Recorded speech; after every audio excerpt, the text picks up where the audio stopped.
Olá, que bom estar com vocês neste dia para fazermos um estudo à luz da Palavra de Deus acerca desse tema que é tão caro para a nossa sociedade, o suicídio.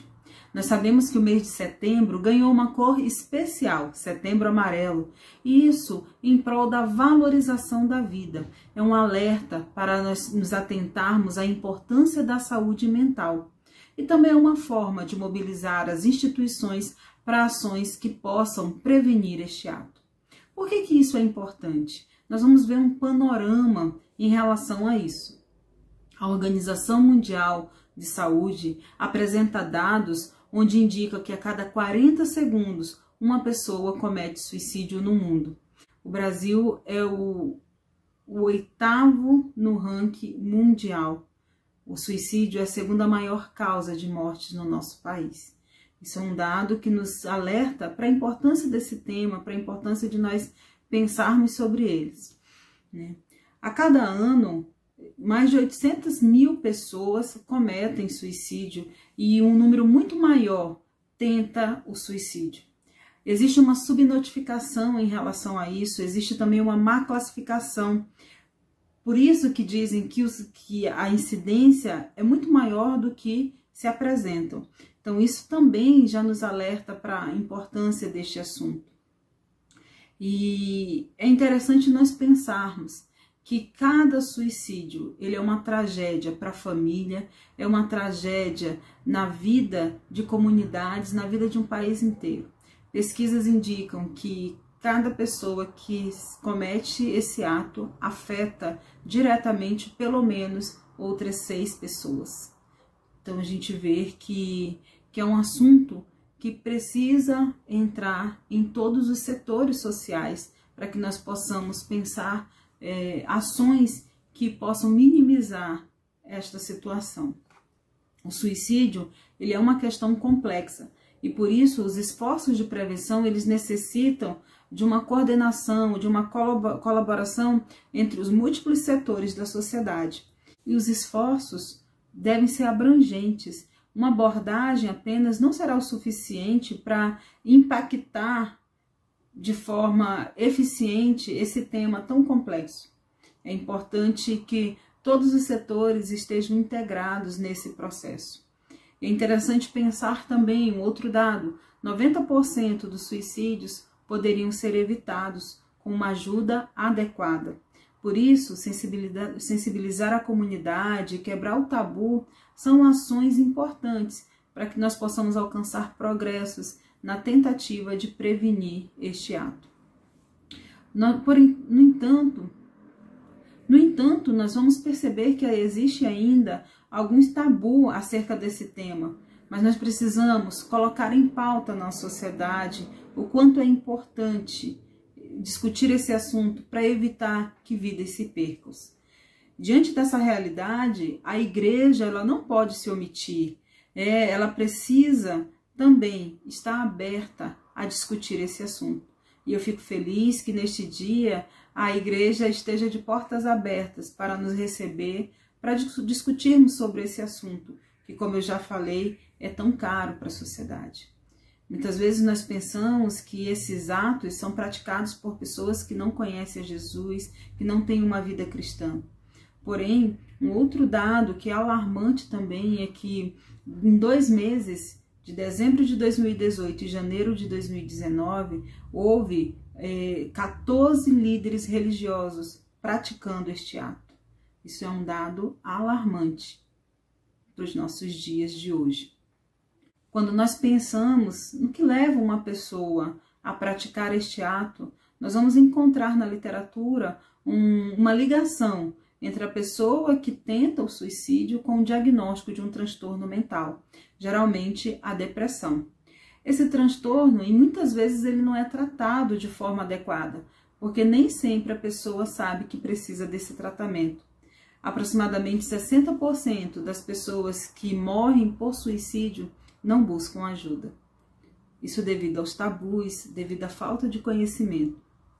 Como igreja, precisamos entender que todo ser humano é suscetível a enfrentar situações que levem a pensar e, infelizmente, até mesmo praticar esse ato. Então nós não podemos ignorar. Se faz urgente que se perceba que a humanidade é limitada e finita, independente do seu credo, independente da sua posição, sendo líder ou não.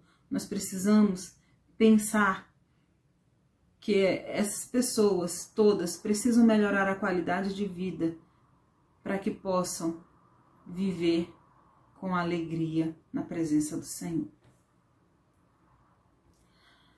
Na Bíblia nós vamos encontrar homens de Deus que passaram por situações de depressão. Isso nos leva a entender que mesmo pessoas cheias de Deus enfrentam depressão. O maior exemplo, talvez o exemplo mais citado na Bíblia, é o caso de Elias, lá no livro de 1 Reis, no capítulo 19. Nós vamos ver que Elias, no momento, ele está ali vencendo 400 profetas de Baal, alcançando êxito. E no momento seguinte, após ter vencido os profetas de Baal, nós vamos encontrar Elias entrando no deserto, sentando-se embaixo de uma árvore e orando a Deus, pedindo a morte, dizendo: Deus, eu não aguento mais, eu preciso morrer. Nós vamos ver Elias numa situação, num estado de depressão. Porém, nós vamos constatar também que Deus não rejeitou Elias, que Deus não teve uma atitude de condenação para com Elias. Mas a palavra de Deus diz, lá no capítulo 19, que Deus, ele trouxe provisão para aquele profeta, para aquele homem dele ali. Ele enviou os seus anjos para alimentá-lo. Deus tratou da depressão de Elias. Então Elias é alimentado, ele recebe os cuidados necessários para fortalecer o corpo. Olha que interessante. A palavra de Deus diz que Elias dorme. Depois Elias é acordado pelo anjo para se alimentar na primeira vez. Na segunda vez o anjo volta ali e a palavra de Deus diz que é para que ele estivesse fortalecido. Ou seja, Deus tratando o corpo de Elias. Isso é interessante porque a depressão é uma doença que afeta todo o organismo. Em seguida, Deus continua esse tratamento com Elias. Ele dá oportunidade para que Elias fale daquilo que sente. A palavra de Deus diz que se pergunta a Elias: o que você está fazendo aqui, Elias? E então Elias fala do seu sentimento, Elias fala dos seus medos, dos seus temores, daquilo que está dentro do seu coração. E aqui nós vamos pontuar a importância de falar, ou melhor, a importância de ser ouvido. Esse é um ponto muito importante para as pessoas que pensam em tal ato. Falar, ter um espaço de fala, onde possam falar sem medo de serem julgadas, sem medo de ser criticadas, sem medo de que os seus sentimentos sejam banalizados, serem acolhidas naquilo que estão sentindo. Isso é importante, espaço de fala. E nós vemos que é o que acontece com Elias. Ele fala para Deus aquilo que ele está sentindo, ele fala para Deus acerca dos seus sentimentos. E isso é muito importante. Uma outra forma do tratamento que Deus dá a Elias, e que é muito importante, é que após esse momento que Elias coloca o seu sentimento, Deus realinha o propósito de vida de Elias. E é interessante que em meio a essa depressão, ela precisa ser tratada de forma adequada, com medicamentos até, ela precisa de terapia, mas ela também precisa de fé. E essa fé leva a um realinhamento de vida, ter propósito de vida, enfrentar as situações, com um propósito, ter um lugar para onde ir, ter uma perspectiva de vida. E é o que acontece com Elias, depois que ele fala para Deus os seus sentimentos. Deus diz: Elias, você vai voltar e este é o propósito que eu tenho para com você. Então Elias vai e cumpre aquilo que Deus havia proposto para ele. Ter um objetivo de vida, ter um foco, é muito importante para ajudar a pessoa a sair desse estado depressivo. Além de toda esse atendimento adequado, especializado, que também é necessário. Então nós vamos ver que não adianta apenas espiritualizar, dizer você tem que orar mais, você tem que ler mais a Bíblia. Está muito além da força daquela pessoa. Ela precisa ser ajudada.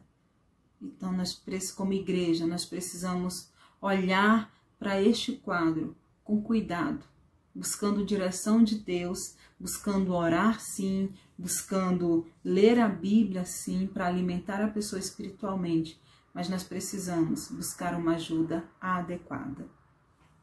E nós vamos ver outro exemplo também de um grande homem de Deus que enfrentou situações assim, o apóstolo Paulo. É interessante que Paulo, no livro de 2 Coríntios, capítulo 7, versículos 5 e 6, ele fala acerca dos conflitos. Ele diz que conflitos externos e temores internos tomaram conta dele.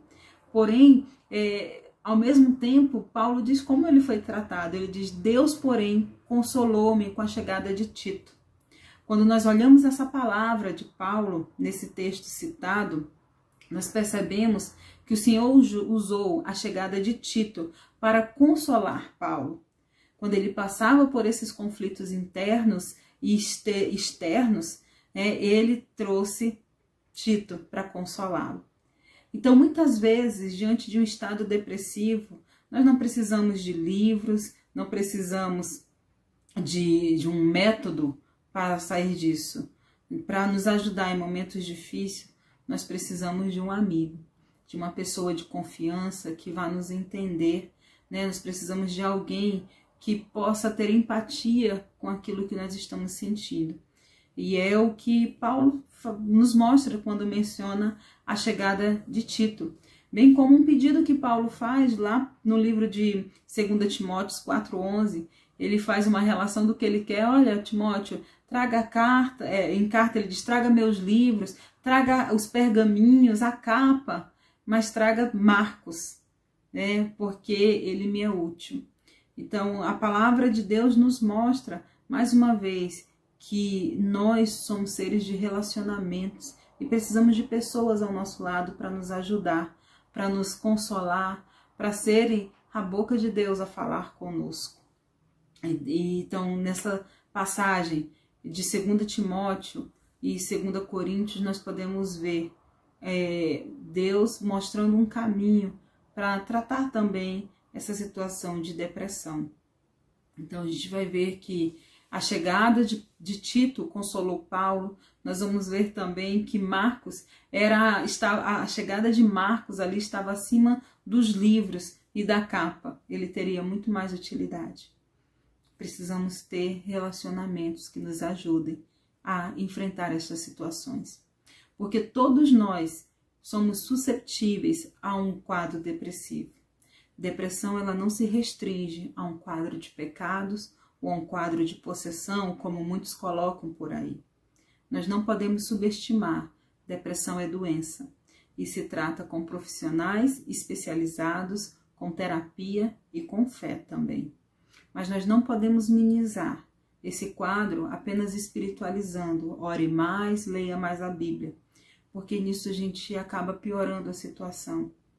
Nós precisamos buscar a ajuda adequada.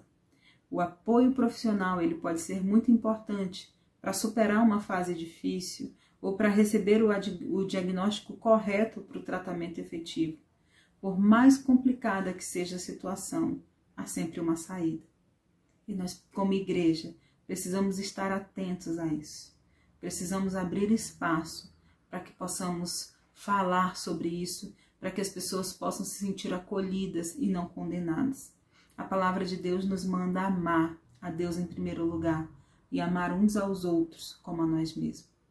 Em nenhum momento ela nos manda condenar, criticar, julgar. Quando eu amo verdadeiramente, eu consigo enxergar que essa pessoa precisa de ajuda.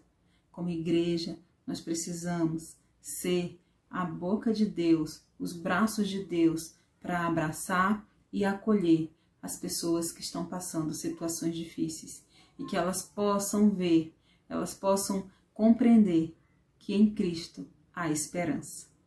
Um abraço a todos, obrigada pela oportunidade de compartilhar com vocês neste dia.